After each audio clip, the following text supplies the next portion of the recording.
Thank you to Rabbi Sauber. Thank you to Rabbi Sauber for your kind words. Thank you for allowing me to come. Rabbi Sauber is a Talmud Chacham, a tzaddik, a big person, and I'm honored to come speak in a Beis Medrash that he is the Rav of. I want to thank Rav Alex. Rav Alex is somebody who for years and years and years has given Yidden, beautiful Yidden, precious Yidden, a warm place that guys and kids and people are happy to be here. That's one of the biggest compliments somebody could tell me in yeshiva. If somebody says about Waterbury, you're a camp, like, thank you. Wow, thank you. The day we're not called the camp is a day I'll do tshuva and work hard till we're called the camp. Because a camp means Yidden are happy there. This is a camp. Yidden are happy. Rav Alex, you've built a place that Yidden are happy and excited and look forward to the day they're wanted. That's a beautiful place. What a beautiful machna. The Klal Yisrael in the desert, a great time in our history. We were called the machna, we were called the camp. Because Yidden were wanted, Yidden were celebrated, Yidden were validated. That's a machna. This is a camp, a machna, a holy machna. A machna kadosh. So thank you, Rav Alex, for having me. A thank you to Benji for having me and inviting me. I appreciate Benji a lot. I could tell from the chair, so do you. So I thank Benji a lot. He's a beautiful Ben Torah. I thank Ezzy Berger for inviting me. I thank all of you, every single guy here. It means a lot, this opportunity to share with you means a lot to me, so I want to thank you. I want to share something. Do you hear me without the mic? I want to try without the mic. I want to share a story that's important to me. If everybody can hear, I want to tell you a story that's very, very important to me, and I'd like to share with everybody here. That's it. B'li neder, 6:05, and it's about 8 minutes to 6:05. B'li neder, we'll stop the story, but I would like to share quickly a story with everybody here. I have a Rebbe. Who's one of the most important people in my life. Maybe besides my parents, my grandparents, but my Rebbe is one of the most important people in my life.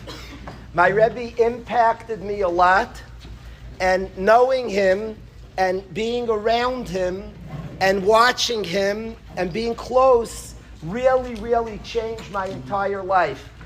My Rebbe passed away. My Rebbe was nifter about 2 months ago, and I'm thinking a lot about what I got from my Rebbe, and I'd like to share a story with you and bring out one point from this story. The story goes back. This story happened over 30 years ago. And the story is as follows. The yeshiva that I was zeicha to be in, once a year, would go on a retreat. We would go away for Shabbos. Now, the average Masifta guy, the guy in 9th, 10th, 11th, and 12th, at that point, did not have much of a connection to my Rebbe.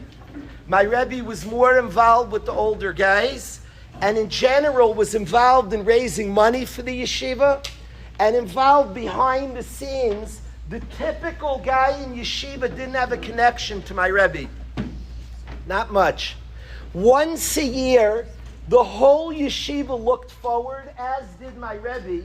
One Shabbos a year belonged to my Rebbe. My Rebbe backed away. The Rebbeim ran the yeshiva.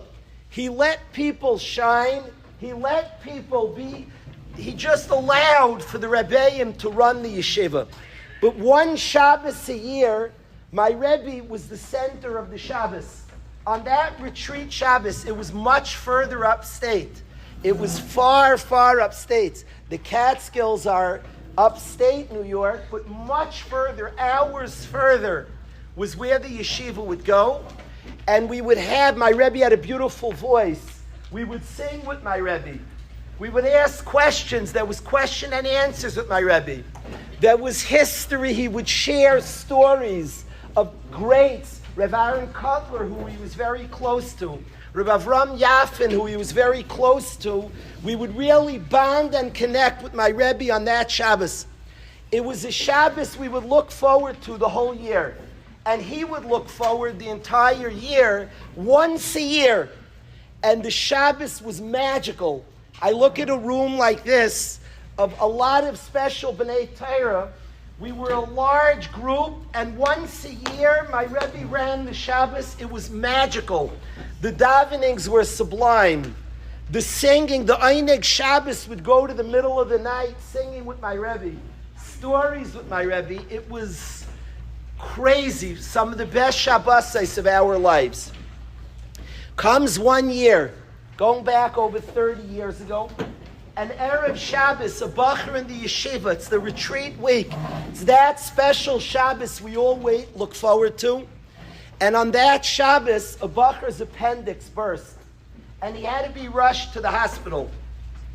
It was a very serious thing. I had my appendix taken out, and it happens to many, but once in a rare time, not a common thing, nothing for people to worry, but a rare time, it affected his body, and it was very serious. He had to be rushed to the hospital. Now, my Rebbe could have asked, this is a Shabbos that the whole yeshiva, a huge hundreds of people looked forward to being with my Rebbe, and my Rebbe looked forward to this Shabbos all year. This Bacher had to go to the hospital. My Rebbe could have asked anybody to go to the hospital with the Bacher. He could have asked any Rebbe it wasn't their Shabbos, this was his Shabbos. He could have asked the Rebbe to go. I was 18 at the time, I drove. He could have asked me, could you bring the Bacher for Shabbos? I would have willingly gone, as well as all of my friends. There were many kind, giving, there were many Benjis in the yeshiva at the time. And he could have found one who would have taken the Bacher to the hospital fine. My Rebbe went himself. My Rebbe left the entire Shabbos, that an entire tzibur waits the year, and my Rebbe left and brought the Bacher to the hospital. Two of my friends and I, my Rebbe's in the hospital with the Bacher. So a friend of mine said, the Shabbos went on without my Rebbe. And there was no makeup. It waited to the next year. A friend of mine said, how in the world are we leaving Rebbe alone in the hospital? He's alone in the hospital, the Bacher for Shabbos. We can't do it. Let's go to the hospital and be with Rebbe. So I got a car. I asked my parents to borrow the car. And I went with two friends, and we drove to the hospital to be with Rebbe. We get to the hospital. My Rebbe comes out to the parking lot and says to us three, he says, Tzvi, Zelig, Daniel, I'm so thankful you came. We explained we want to be with Rebbe. He said, I'm touched by the gesture, but I have a lot on my plate. This Bacher is not doing well. I need to focus here. Please go back to the yeshiva, to the hotel. I can't have anybody with me. So I was like, okay. My friend is a very, very courageous guy. He got it from my Rebbe. He's a close Talmud of my Rebbe. He says, Rebbe, I hear what you're saying, but I refuse to leave you alone. I won't leave you alone. My Rebbe says again, gently, Tzvi, that's so nice. Wow. I really appreciate the thought, but you really have to go back to the hotel. I can't have you for Shabbos. I'm like, Tzvi, Rebbe's saying leave. She's like, you can go. I'm not leaving Rebbe. And Tzvi says, Rebbe, I won't leave you alone.